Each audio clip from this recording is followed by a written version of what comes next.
यहाँ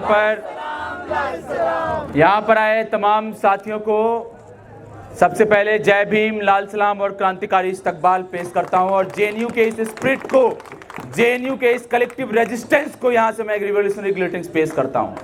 और आप देखिए कि यही कुछ लोग थे, और नाम लेने की जरूरत नहीं है, कि जब हम लोग वाइस चांसलर के खिलाफ, उनके जातिवादी बयान के खिलाफ मार्च निकाल रहे थे, तो किन्हीं को बहुत चुभ गया और स्कूल एरिया में हमारे ऊपर पत्थर बरसाया गया।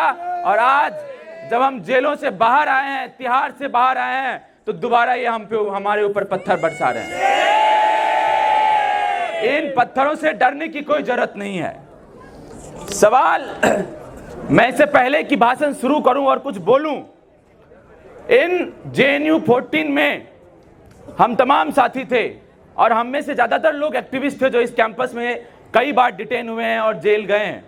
डिटेन हुए हैं, जेल तो नहीं गए थे, डिटेन हुए हैं, पुलिस की लाठियां भी खाए हैं, एफआईआर भी हुआ है, तमाम चीजें हुई है।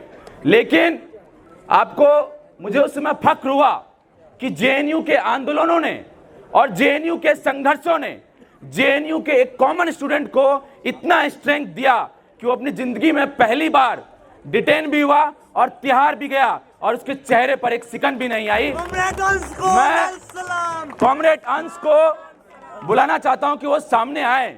इस स्टूडेंट को आप देख लीजिए, ये एमए फिलॉसफी सेकेंड ईयर का स्टूडेंट है, और ये पहली बार डिटेन होकर के तिहाड़ जेल गया। मैं सच बता रहा हूं और कोई झूठ नहीं बोलूंगा।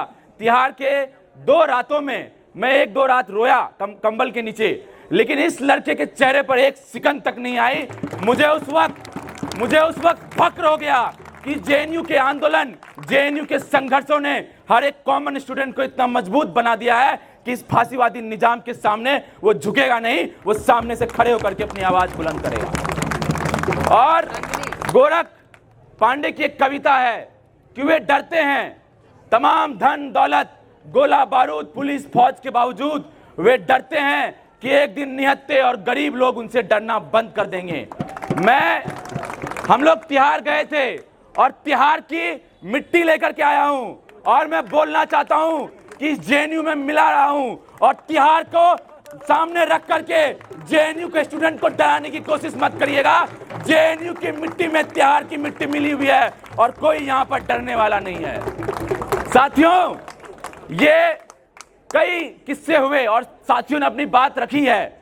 इस बात को नोट करना जरूरी है कि दिल्ली पुलिस कोर्ट में खड़े होकर के ये बात कह रही थी कि ये लोग तो अपने रस्टिगेशन के खिलाफ लड़ रहे हैं, और जब हमें बोलने का मौका मिला तो हमने बोला कि मिलोड, ये लड़ाई रस्टिगेशन के खिलाफ नहीं था, ये लॉन्ग मार्च रस्टिगेशन के खिलाफ नहीं था, ये लॉन्ग मार्च तो यूजीसी रेगुलेशन को रोहित एक्ट के तर्ज पर लागू करवाने का लॉन्ग मार्च था, और ये लॉन्ग मार्च जातिवादी वाइस चांसलर के इस्तीफे के लिए लॉन्ग मार्च था। तो मुद्दे को भटकाने की कोशिश मत करिए, क्योंकि जेएनयू स्टूडेंट्स यूनियन अपने आंदोलन के पहले दिन से बोला है कि रस्टिगेशन तो हमारे चार्टर ऑफ डिमांड में सबसे नीचे है, सबसे ऊपर तो रोहित एक्ट और तमाम मुद्दे हैं इस कैंपस के, उसको लागू करना पड़ेगा।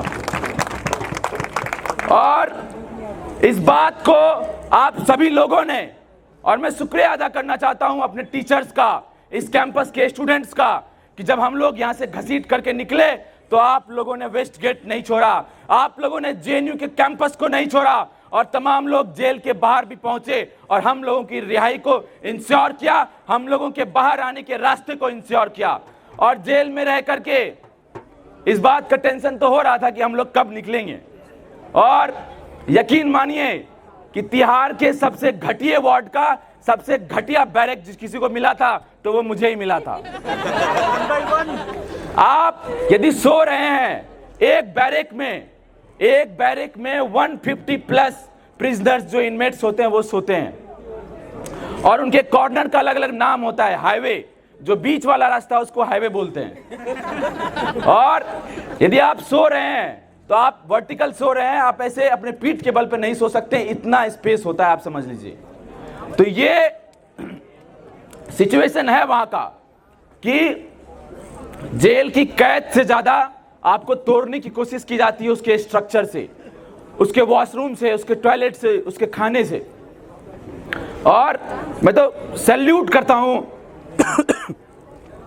उमर खालिद को, शर्जील इमाम को, जो जेलों में 6 सालों से बंद हैं, और कितनी हिम्मत से जब उनके आर्टिकल्स हम लोग पढ़ते हैं, किस उम्मीद के साथ, किस रेजिलियंस के साथ वो लिखते हैं, और 6 सालों से बंद होने के बाद सरकार ने उनके हौसले को नहीं तोड़ पाया।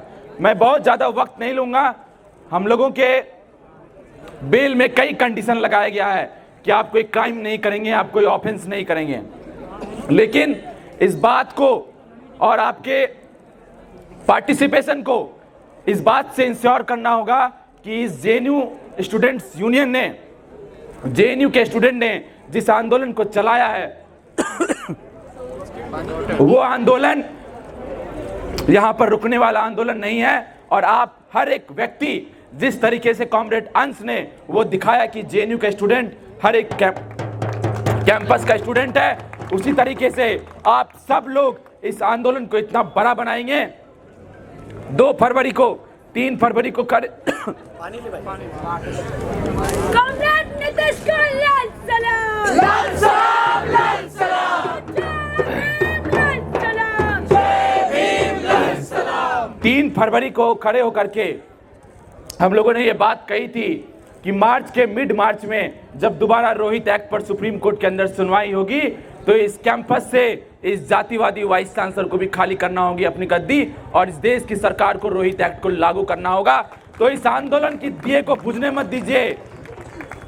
होली के जश्न में आप लोगों को डूबना नहीं है, डूबिए, लेकिन आंदोलन को इतना मजबूत करिए कि सुप्रीम कोर्ट जब मिड मार्च में दोबारा सुनवाई करेगा तो इस कैंपस का यूनियन को रिस्टोर करना होगा, रोहित एक्ट को लागू करना होगा, और इस जातिवादी वाइस चांसलर को अपना बोरिया बिस्तर बांध के इसी नॉर्थ गेट से रवाना होगा।